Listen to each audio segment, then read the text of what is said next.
The black Mercedes came to a screeching halt just inches from the small figure standing in the middle of Gangnam Boulevard. It was 2:47 in the morning, and the streets should have been empty except for the occasional taxi or delivery truck. But there she was, a tiny girl no older than 7, her arms stretched wide like a human barrier, her dark skin gleaming under the streetlights, her eyes filled with a terror that had nothing to do with the luxury vehicle that had nearly ended her life. Inside the Mercedes, Kang Jae-won sat frozen, his hand still gripping the steering wheel so hard his knuckles had turned white. At 40 years old, he'd seen things that would break most people's sanity. He'd ordered executions with the same casual indifference most people use to order coffee. He'd built Seoul's most powerful criminal syndicate through calculated violence and strategic terror. The underworld called him the Shadow King because he moved through the city like darkness itself, untouchable, unstoppable, absolutely merciless. But he'd never almost killed a child before. Before we dive in, beautiful people, please remember to hit that like button and subscribe. It's the best way you can support us as we continue delivering captivating stories that'll keep you hooked every single day. His driver, a massive man named Taeyong who'd worked for Jae-won for 12 years, was already reaching for his weapon. "Boss, I'll handle this. It's probably a setup. Someone's using a kid to ambush us." "Wait."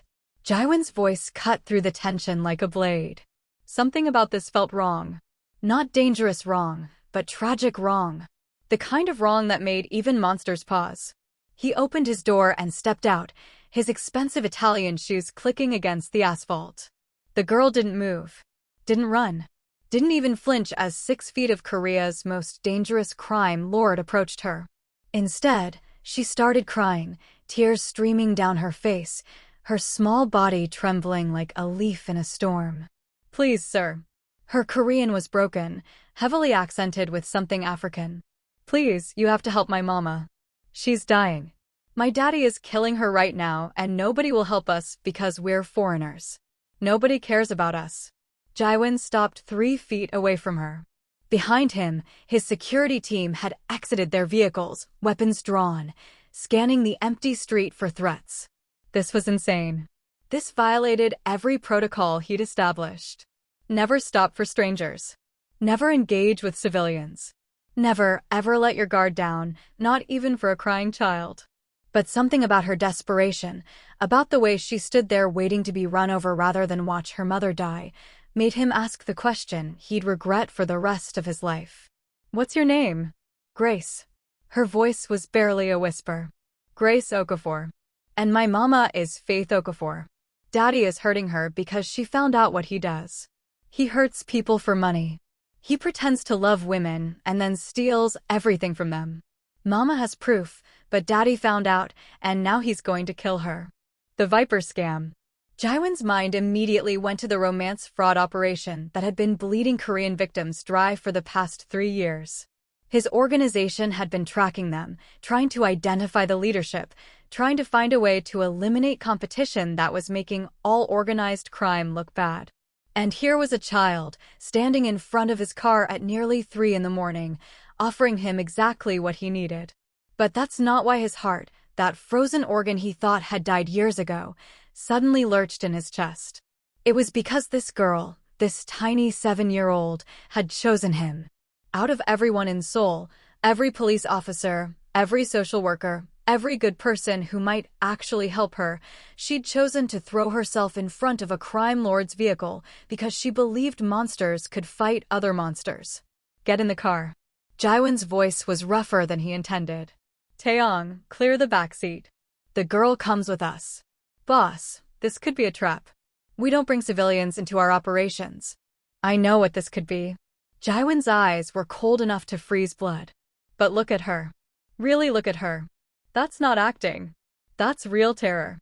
And if her mother is being killed right now, we're wasting time." Grace climbed into the back seat, her small hands clutching a plastic bag that looked like it had seen better days. Inside the car, she pulled out a USB drive and several folded papers covered in handwriting. "Mama made me memorize everything. She said if something happened to her, I should find the scariest person in Seoul and beg them to stop Daddy. She said the police won't help because we're illegal immigrants, but maybe someone who doesn't follow rules would care about stopping bad people. Jaiwon took the documents. Even in the dim interior light, he could see they were detailed, meticulous records of bank transfers, victim names, operational protocols. 3 years of evidence compiled by a woman who knew she was living with a predator, who knew discovery meant death, but who documented everything anyway. Who is your father? Vincent Okafor. Grace's voice dropped to barely a whisper. But he makes people call him Victor. He has tattoos on his arms, 3 snakes wrapped around a heart. Mama said that's his gang symbol. The Viper Network. Jaiwon went absolutely still. The Viper Network wasn't just some petty romance scam operation. They were a sophisticated criminal enterprise that had stolen over 5 billion won from Korean victims in the past 18 months alone. They targeted lonely women, elderly widows, anyone vulnerable enough to believe that love could come through a computer screen. His organization had been hunting their leadership for months, but they operated like ghosts, constantly moving, using encrypted communications, hiding in Seoul's immigrant communities where they could blend in. And this child had just handed him their leader's location. Does your mother know you came to find me? Grace shook her head, fresh tears spilling down her cheeks. She told me to run if Daddy started hurting her. She made me promise to leave and find help. But I couldn't just leave her there. I couldn't let him kill her like he killed his last girlfriend.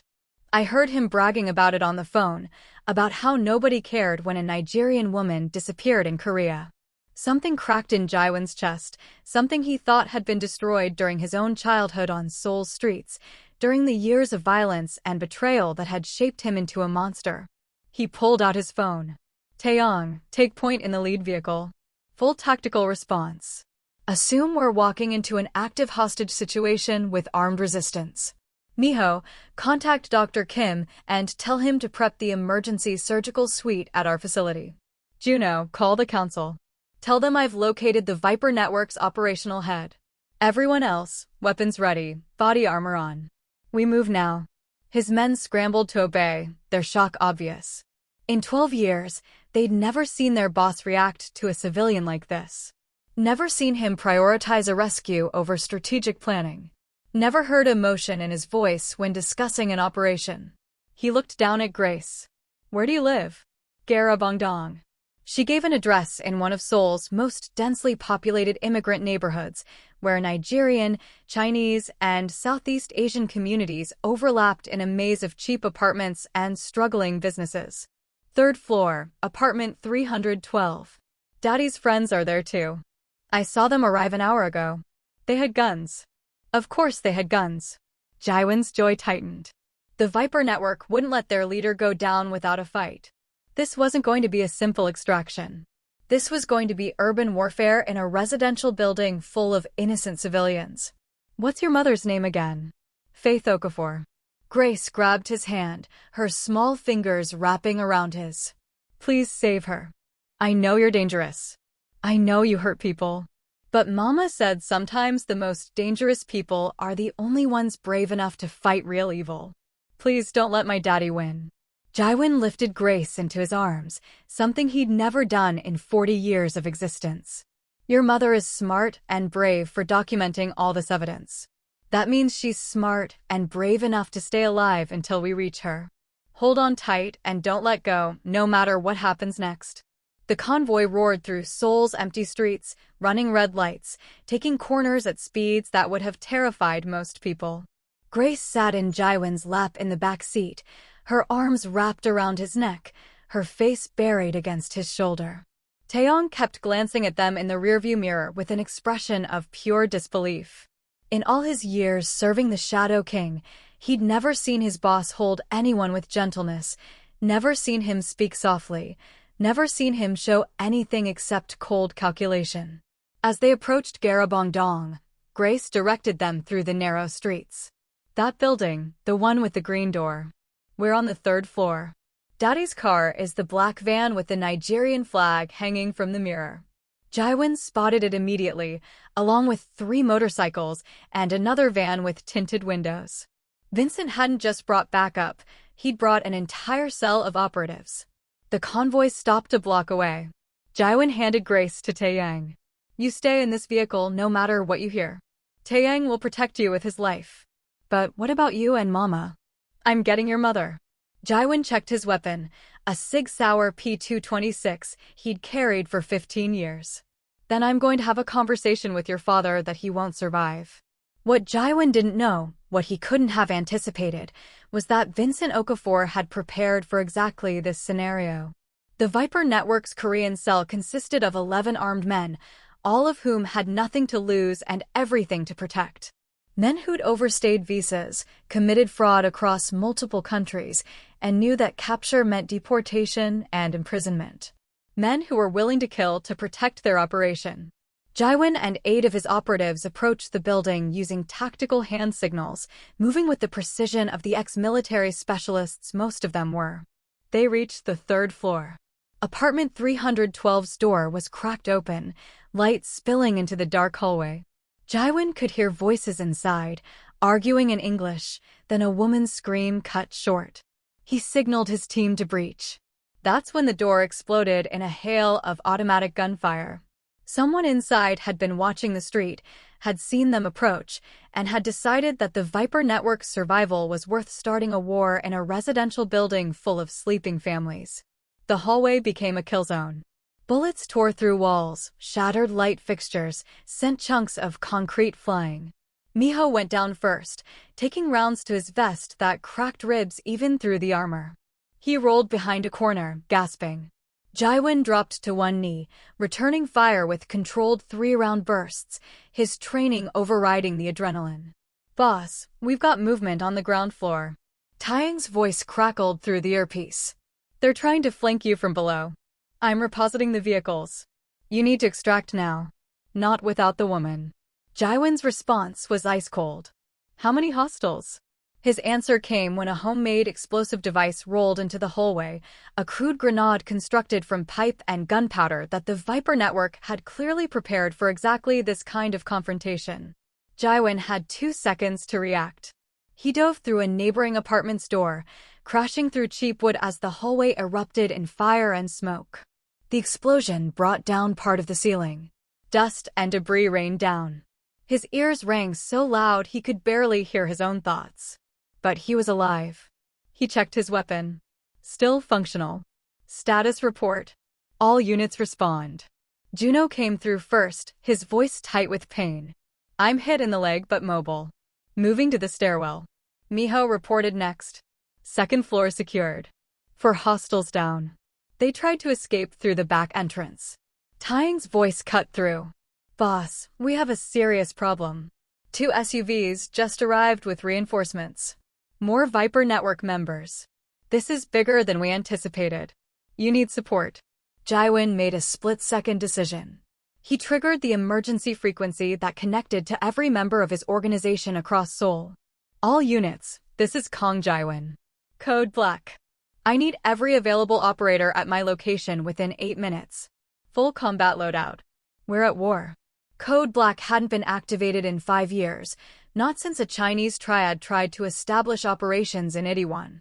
Jaiwan had responded with overwhelming force, ending the invasion in one bloody night. Now he was calling that same response for a woman he'd never met and a child who'd stood in front of his car. But 8 minutes was an eternity in a firefight. And Faith Okafor might not have 8 minutes. Jaiwan moved through the smoke-filled hallway like a predator.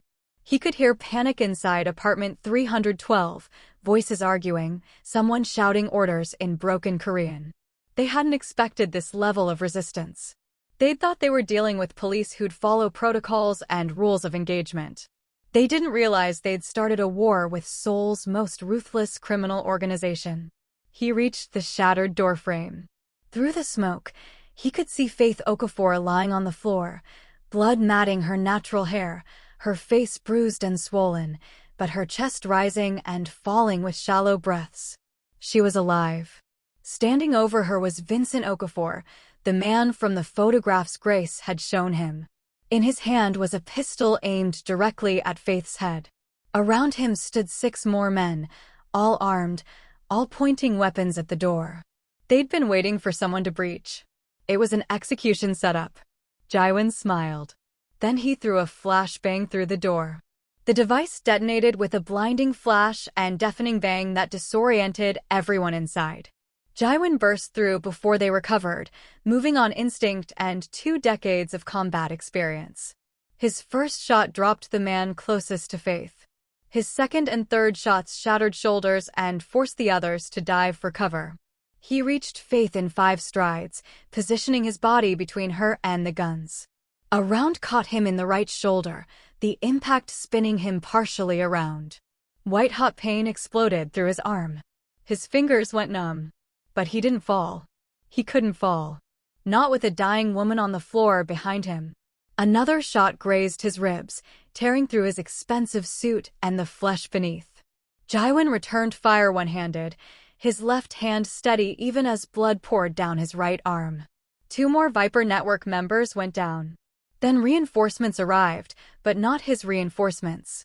The men from the SUVs burst through the back entrance, and suddenly Jaiwan was facing 9 armed opponents in close quarters with a wounded shoulder and a civilian to protect.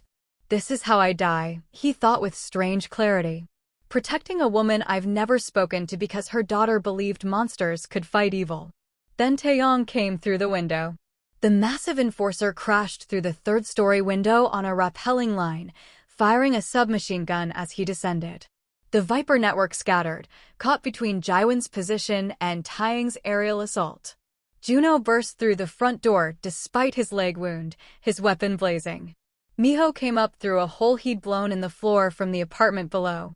The firefight lasted 43 more seconds. When it ended, 4 Viper Network members were dead, 5 were wounded and unconscious, and Vincent Okafor was on his knees, weaponless, Taeyong's gun pressed to his temple. Jaiwan ignored all of it. He knelt beside Faith, his blood-stained hands checking her pulse with surprising gentleness for someone who killed for a living. She's alive. Get her to the vehicle now. Boss, you're seriously wounded. Juno tried to support him. You need immediate medical attention.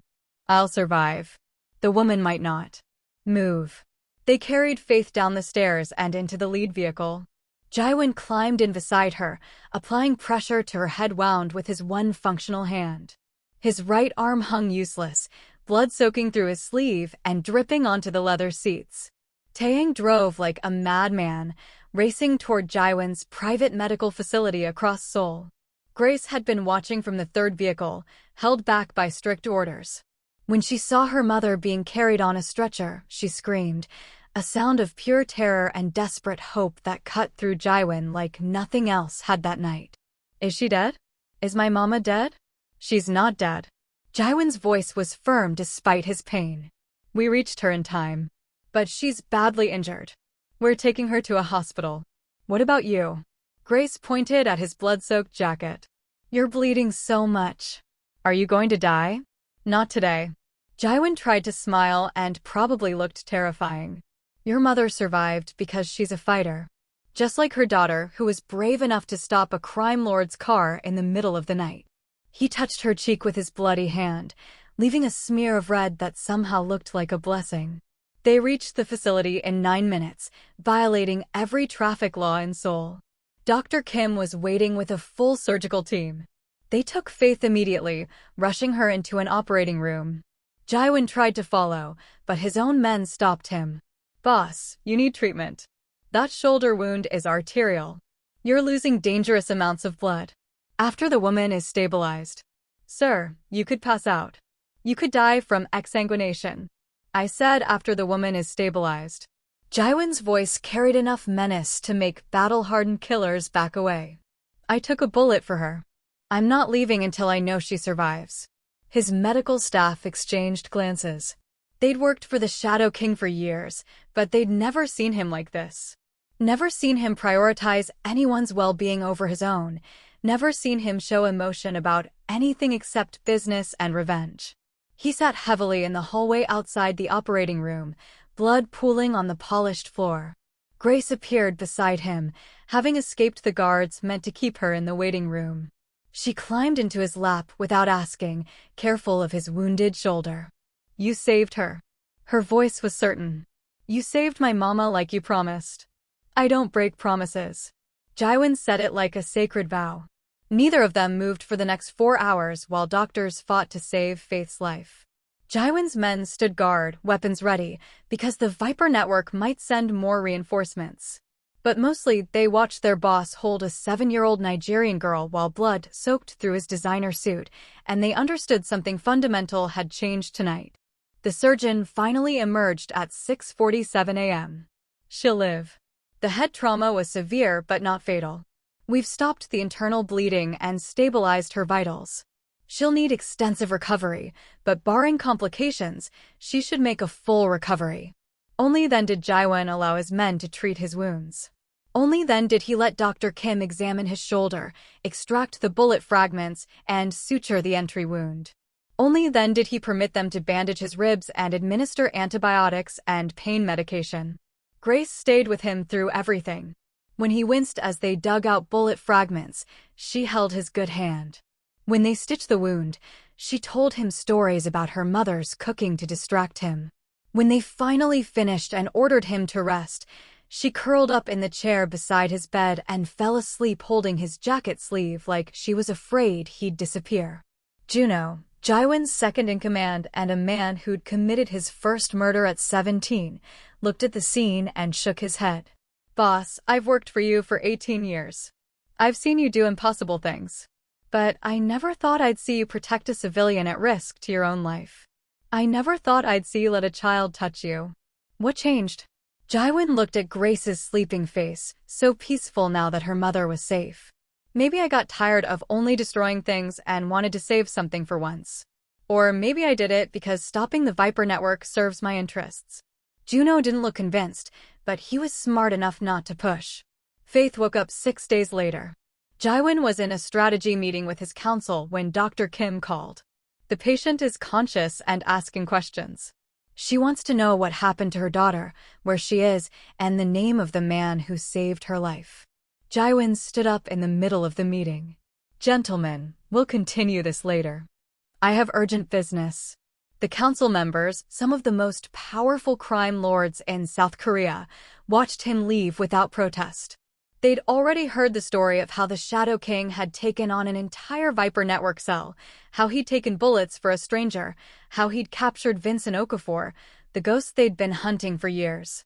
The council had already voted unanimously to expand Jaiwon's territory and authority. But he'd walked out of his own promotion ceremony to check on a civilian. Jaiwon reached the hospital room and stopped outside the door. For the first time in his adult life, he felt uncertain. He'd faced down Yakuza assassins and corrupt prosecutors and rival gang leaders without hesitation. But walking into that room to face a woman he'd saved felt more daunting than any firefight. He knocked. The door opened. Dr. Kim smiled.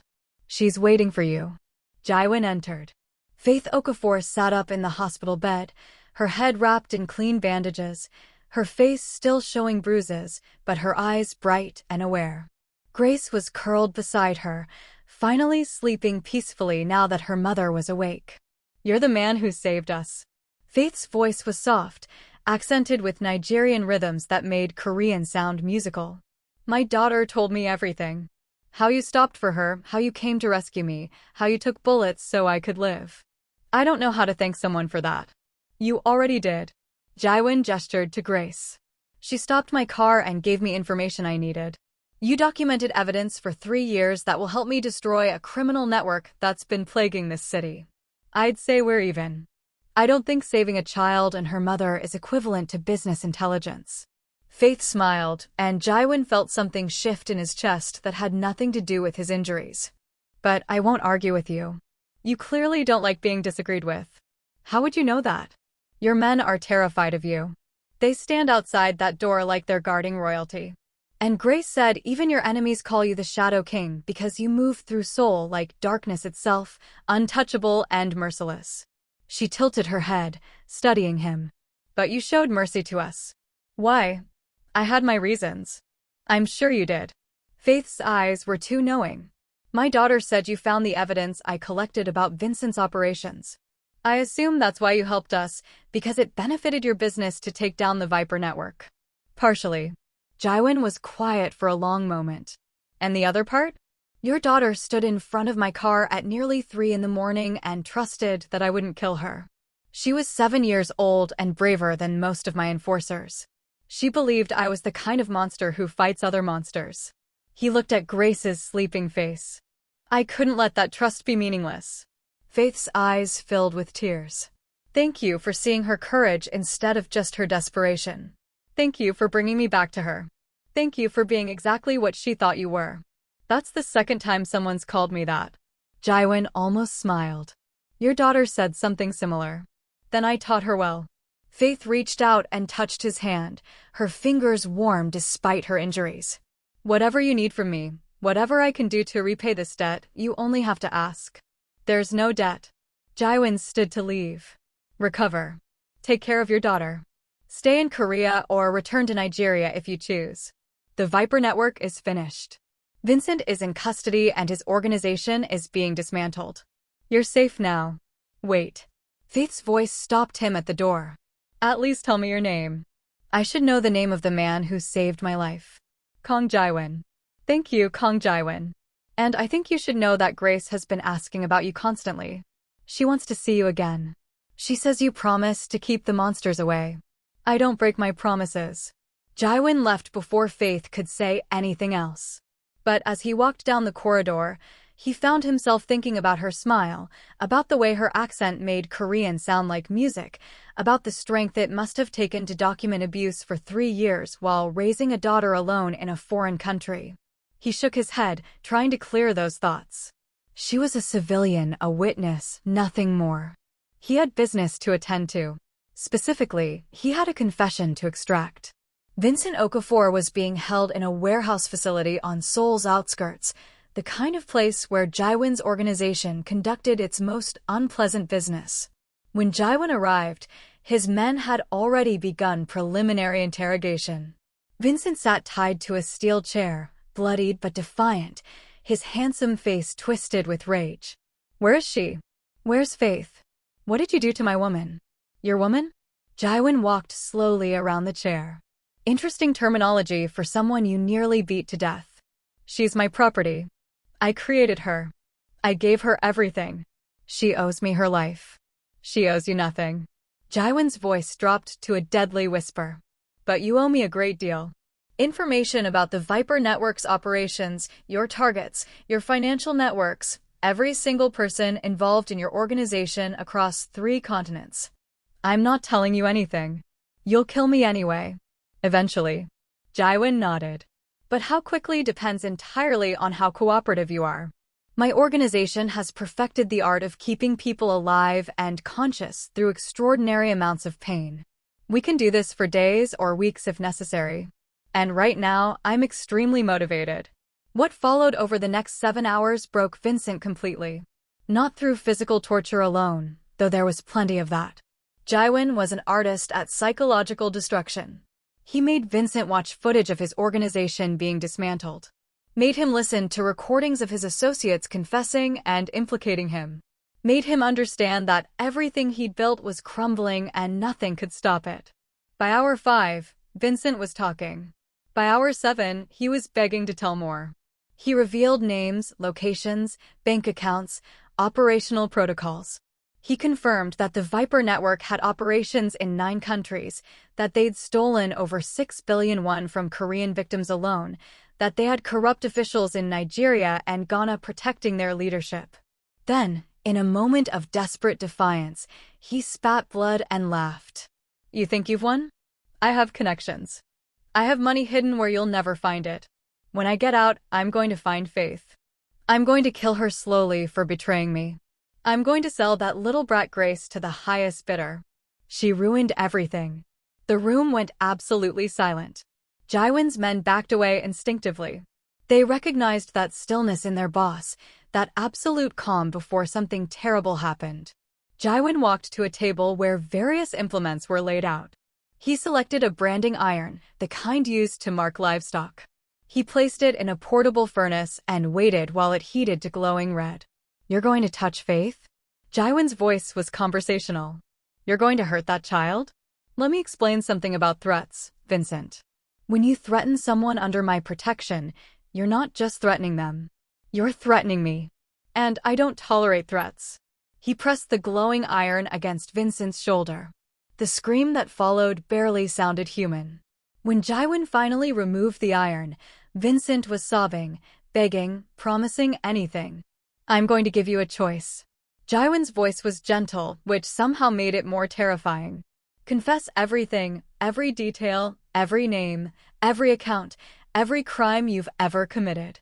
Or I'll remove body parts one at a time until you do, starting with your hands since you said you wanted to use them to hurt a woman and child I've sworn to protect.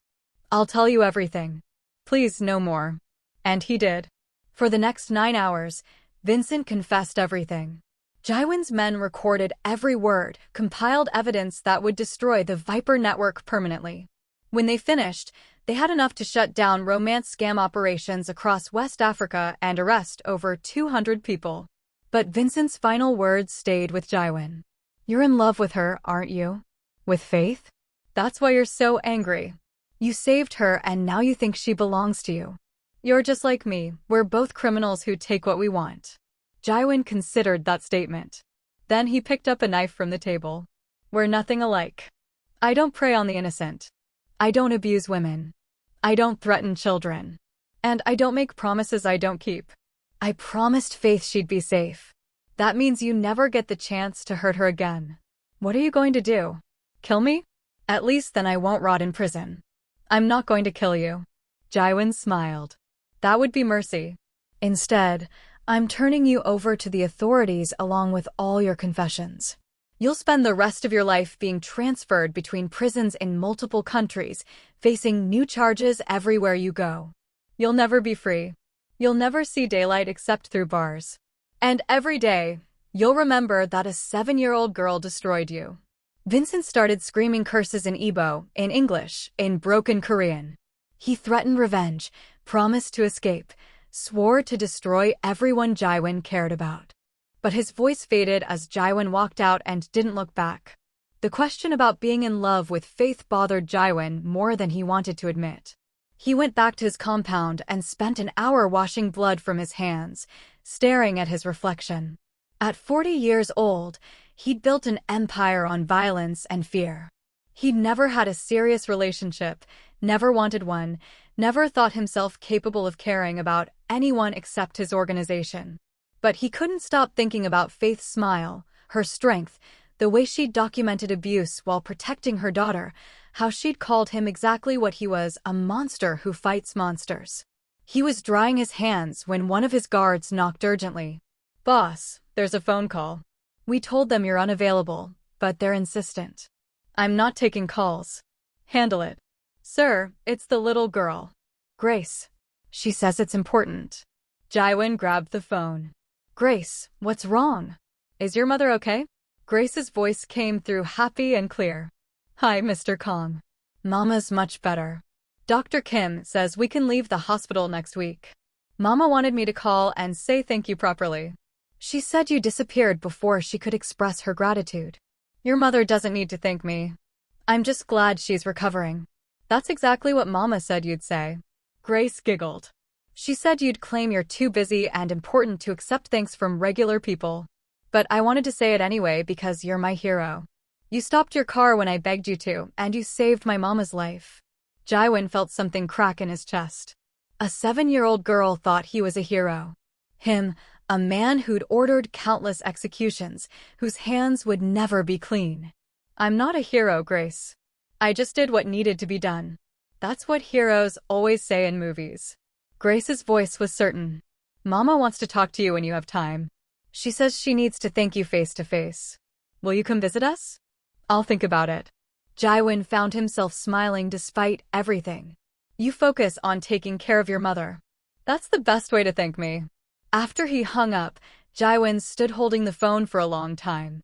His guard, a veteran enforcer named Dae-hoon who'd been with him for 8 years, cleared his throat. Boss, if you don't mind me saying, you seem different lately. More human somehow. And that's dangerous for someone in your position. Being human means being vulnerable. Maybe being a little vulnerable isn't the worst thing. Dae-hoon retreated quickly before his boss could respond. Over the following week, Jaiwon found himself calling the hospital daily for updates on Faith's condition. Not through intermediaries or organization channels, he called personally using Dr. Kim's direct line, asking specific questions about her recovery. She's healing remarkably well, Dr. Kim reported on day 6. Physically at least. The psychological trauma will take longer. She has nightmares sometimes, wakes up calling for her daughter, terrified that Vincent's associates might come for them. They won't. Jaiwon's voice was firm. The Viper network is finished. We've dismantled operations across 3 continents. Every member is either in custody or dead. Faith and Grace are under my personal protection. Make sure she knows that. I've told her repeatedly, but I think she needs to hear it from you directly. Dr. Kim paused. She asks about you constantly, where you are, how you're recovering, when you'll visit. I think she needs closure, to properly express gratitude and maybe understand why you saved her. I saved her because it served my interests. Did you? Dr. Kim's voice was too knowing. Because from where I stand, you took bullets for a stranger, refused treatment until she was stable, and call personally every day to check on her. That doesn't sound like serving interests. That sounds like caring about someone. Jaiwon hung up without responding. But that night, sleep wouldn't come. He kept thinking about Faith in that hospital bed, asking about him, wondering why he'd saved her, needing answers. 3 days later, Jaiwon received a call that changed everything. Boss, we have a situation at the main gate. There's a child here demanding to see you. She somehow walked past our outer perimeter and made it to the front entrance before anyone noticed. A child? What child? The Nigerian girl. Grace. She's standing at your gate refusing to leave until she sees you. Boss, she walked 4 kilometers from the hospital. The security team is mortified that a 7-year-old infiltrated our defenses. Jaiwon was down the stairs and out the door before he consciously decided to move. He crossed his courtyard in long strides and reached the gate to find Grace standing there holding flowers almost as big as she was.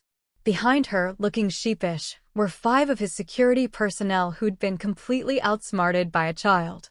How did you get here? Jaiwon demanded, his voice sharp because he was imagining all the dangers she could have faced walking through Seoul alone. Grace smiled up at him, completely unafraid. I asked people for directions.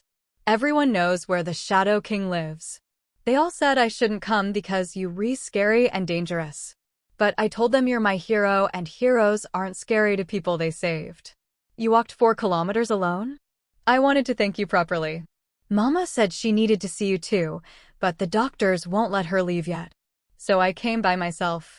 Grace held out the flowers. These are for you. For saving us and for sending all those wonderful gifts. Mama cried happy tears when she saw the Nigerian ingredients because she hasn't had proper home cooking since we came to Korea. Jaiwon crouched down to her level and took the flowers awkwardly. He'd never received flowers from anyone in his entire life. Thank you. But you shouldn't have walked here alone. It's not safe. You made it safe. Grace stated this like it was obvious fact. You said you'd keep the monsters away. So I knew I'd be okay walking through Seoul because you're in charge and the monsters are afraid of you. Before Jaiwon could respond, Grace ran forward and wrapped her arms around his waist. Thank you, Mr. Kong. Thank you for saving my mama. Thank you for taking bullets so she could live. Then she stood on her toes and kissed his cheek. Jaiwon froze. Around him, his battle-hardened security personnel looked away, some actually smiling. In 40 years of life, King Jaiwon had never blushed. But standing there with a 7-year-old hugging him and flowers in his hands, he felt his face heat up. He barked at his guards to cover his embarrassment. Why wasn't I informed immediately when she reached our perimeter? Someone failed their duty today, and we're going to have a very serious discussion about security protocols. The guards straightened, trying to look professional while their boss held flowers and got hugged by a child. We're sorry, sir. She's very small and moved quietly and we didn't expect. I don't want excuses. I want explanations for how a 7-year-old civilian walked through our security undetected. He turned back to Grace. How did you get past my outer guards? I told them I was delivering flowers. Grace said this proudly. They didn't ask who the flowers were for.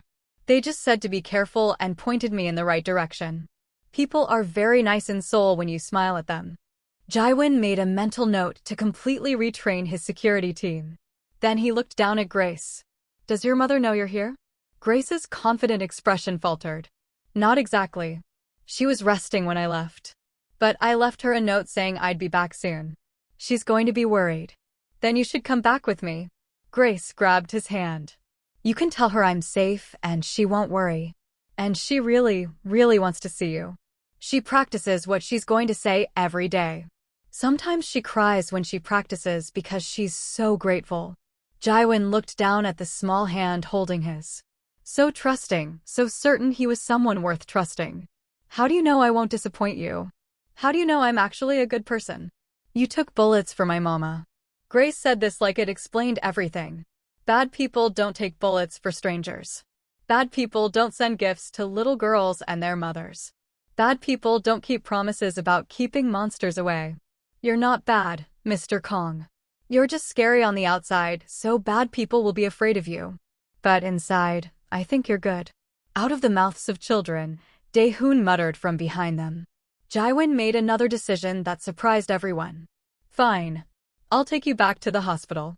But we're taking my car and you're going to promise me you'll never walk through Seoul alone again. Understood? I promise. Grace beamed at him. And you're going to talk to your mother about keeping closer watch on you, because clearly she needs better security protocols. They drove back to the hospital in Jaewon's personal vehicle, Grace chattering happily about everything she'd seen in Seoul, about how the doctors were kind but gave her vegetables she didn't like, about how she wanted to learn Korean properly so she could go to school and make friends. When they arrived, Jaewon carried Grace inside because she'd walked 4 kilometers and her little legs were tired. The nurses recognized him immediately and stepped back nervously. The Shadow King of Seoul carrying a child like she was precious, walking through their hospital like he owned it, which technically he did through various shell corporations. They reached Faith's room. Jaewon knocked, then opened the door before she could respond. Faith was sitting up in bed, frantically looking around, clearly having just woken and discovered her daughter missing. She looked up. Her eyes met Jaewon's. And time seemed to stop. Jaewon had seen beautiful women before. His world was full of them, actresses, models, socialites who threw themselves at powerful men hoping for protection or status. But Faith Okafor, sitting in a hospital bed with worry in her eyes and her natural hair framing her face, took his breath away. She was beautiful in a way that had nothing to do with makeup or expensive clothes. Beautiful in her strength, her resilience, the way her eyes lit up when she saw her daughter safe in his arms. Grace. Faith's voice mixed relief and exasperation. Where did you go? I woke up and you were gone and I was terrified. She stopped when she realized who was holding her daughter. Mr. Kong. Faith's voice softened. You brought her back. She walked to my compound. Jaewon set Grace down gently. For kilometers through Seoul by herself, because apparently she wanted to deliver flowers and thank me personally. Faith's eyes filled with tears. I'm so sorry. I fell asleep and didn't realize she'd left. I should have been more careful. She could have been hurt or lost, or she's fine. Jaewon interrupted. But we need to discuss security. When you're discharged, you and Grace will move into an apartment I've arranged.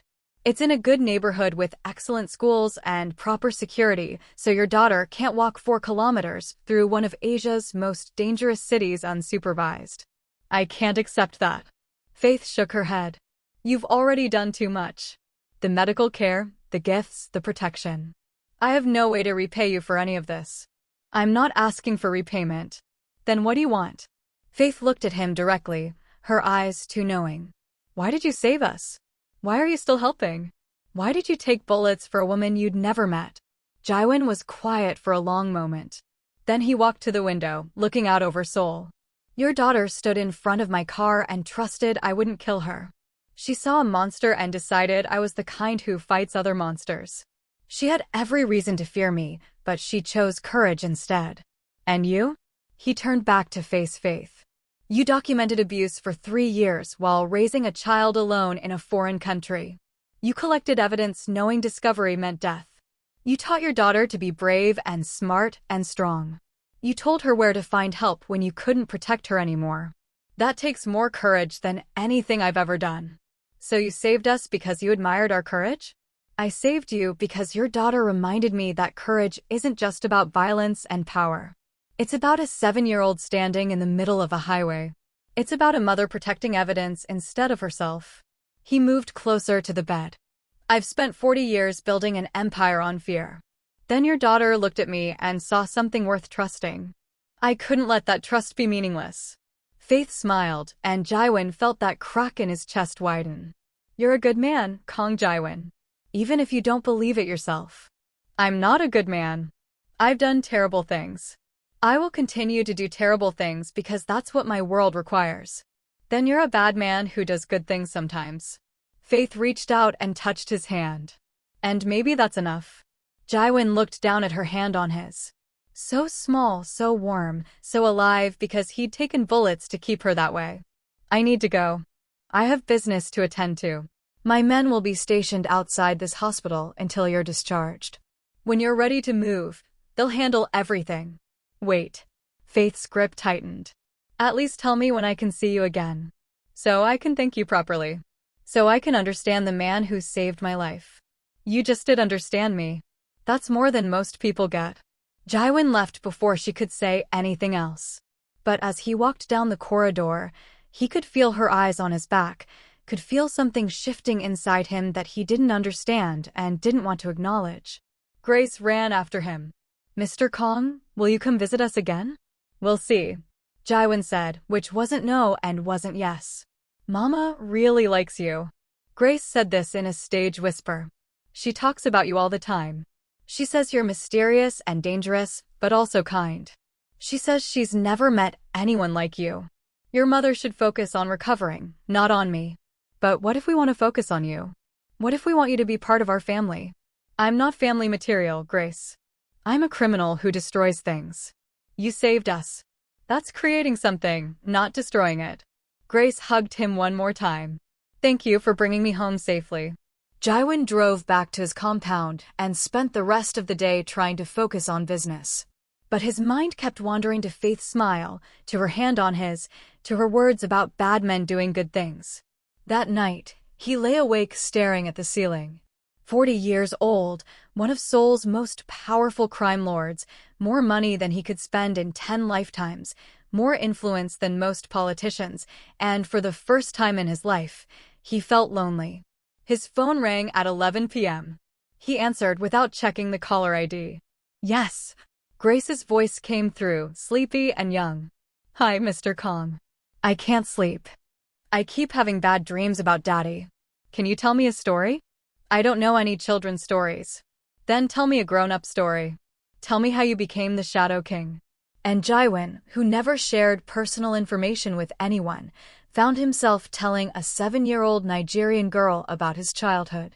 About being orphaned at 9, about living on Seoul streets, about being recruited by a criminal organization at 13, about fighting his way through ranks of violence and betrayal until he became the most feared man in Korea. Were you scared? Grace asked when he finished. Every single day. But I learned that being scared doesn't matter if you keep moving forward. That's what Mama taught me too. Grace yawned. Thank you for the story, Mr. Kong. I'm not scared anymore because if you survived being orphaned and alone and scared, then I can survive what happened to us. And I have you protecting me, so I'm already safer than you were. They talked for another 15 minutes before Grace fell asleep with the phone still connected. Jaiwin listened to her gentle breathing for a long time before hanging up. Then he sat in his study until dawn, staring at the flowers she'd brought him, wondering when exactly he'd started caring about a woman and child he barely knew. The week passed in a strange rhythm. Jaiwin conducted business, attended meetings, oversaw the final dismantling of the Viper network. But every evening at 11 p.m., his phone would ring and Grace would want to talk, to hear stories, to tell him about her day, to ask questions about everything. And every time, Jaiwin answered. Every single time. His men noticed, of course. The Shadow King, who never smiled, was now taking phone calls from a child and actually looking forward to them. The crime lord who ruled through fear was buying children's books, so he'd have new stories to tell. On the 9th day, Dr. Kim called with news. Faith's being discharged tomorrow. Full recovery expected. She's asked about you again. Wants to see you before she leaves. I'll arrange for my men to move them to the new apartment. She specifically requested to see you, not your men. I'm busy. With respect, sir, you're not. Dr. Kim's voice was gentle. I've worked for you for 12 years. I've seen you handle emergencies, wage wars, negotiate impossible deals. But I've never seen you run from anything until now. What are you afraid of? I'm not afraid. Then prove it. Come see the woman whose life you saved. Let her say thank you. Let her look you in the eye and tell you what you mean to her and her daughter. Unless you're scared of what that might feel like. Jaiwon hung up. Then he sat in his office for 2 hours, staring at paperwork he couldn't focus on, trying to convince himself he didn't need to see Faith again, that he'd done his duty, fulfilled his obligation, saved and protected and provided for them. That was enough. But at 5 p.m., he found himself in his car driving to the hospital. He didn't tell anyone he was going. Didn't bring security. Just drove through Seoul as the sun set, parking in the hospital lot, sitting in his car for 8 minutes trying to decide if he was making a mistake. Then he got out and walked inside. He reached Faith's room. The door was slightly open. He could hear Grace's voice, excited and happy, talking about their new apartment. Could hear Faith laughing, that musical sound that had haunted his thoughts for a week. He knocked. The conversation stopped. Faith called out, "Come in." Jaiwon pushed open the door and stepped inside. Faith was standing by the window, her bandages removed, her hair styled naturally, wearing clothes his organization had provided. She looked healthy, strong, beautiful in a way that made Jaiwon forget how to breathe. Grace squealed and ran to him. "Mr. Kong, you came. Mama said you probably wouldn't because you're too busy and important, but I knew you'd come because you keep your promises." Jaiwon caught her as she launched herself at him, lifting her automatically. "Hello, little warrior. I heard you're being discharged. Tomorrow morning." Grace bounced in his arms. "And we're going to our new apartment. Mama says it has a real kitchen and I get my own room and there are other children in the building I can play with." "That's good." Jaiwon set her down gently. "You'll be safe there." He finally looked at Faith. She was watching him with an expression he couldn't quite read. Gratitude? Relief? Something else? "Hi, Shadow King." Faith's voice was soft. "My savior. It's good to finally see you when I'm not bleeding or unconscious or when you're not taking bullets for me." Jaiwon couldn't speak. He just stood there looking at the woman he'd saved, feeling something fundamental shift in his chest. Something that felt like hope. Something that felt like possibility. Something that felt dangerously like the beginning of caring about someone more than he cared about himself.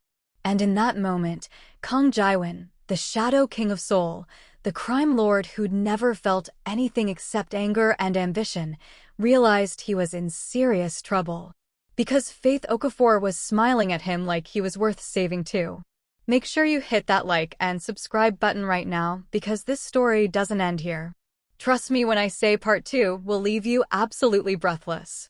You won't want to miss what happens when love blooms in the most dangerous places, when a 7-year-old becomes Cupid, and when Seoul's most feared crime lord discovers that the scariest thing isn't bullets or enemies. It's falling in love with someone who can see through all his carefully constructed walls.